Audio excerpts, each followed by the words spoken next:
Irridu artna lura, hekk kienu kantaw fil-musical ġensna u llum ukoll irridu artna lura, imma din id-darba minflok mill-barrani minn idejn dawk li jużaw il-politika biex ħatfu l-pajjiż.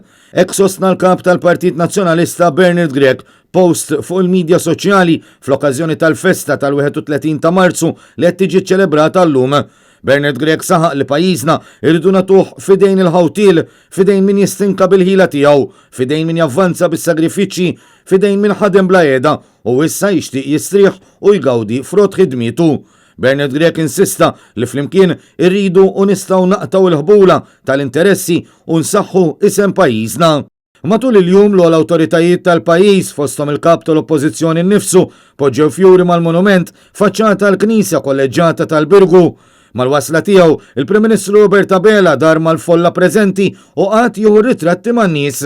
Minħabba s-sitwazzjoni attwali tal-pandemija din is-sena wkoll ma setax issir il-quddiesa pontifikali u l-parata tal-Forzi Armati ta' Malta. Madankollu ammont ta' soldati daqgħu il-fanfarra appena l-President ta' Repubblika George Vella poġġa l-fjuri.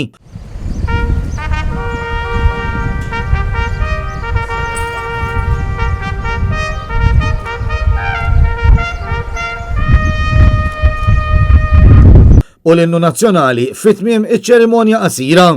42 sena ilu, il-31 ta' Marzu wassal fit-tmiemu il-kuntratt li l-Prim Ministru Laburista Dominiku Mintov kien ġeddet u stess fl-1974 biex pajjiżna jintuża għal 5 snin oħra bħala bażi militari.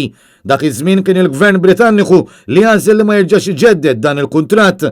Iżda biex dan il-fatt ma jkunx marbut mal-ewwel jum ta' April, il-Gvern fittex jiċċelebra l-okkażjoni dakinhar stess kif baqa' jsir minn dakinhar il-qudiem.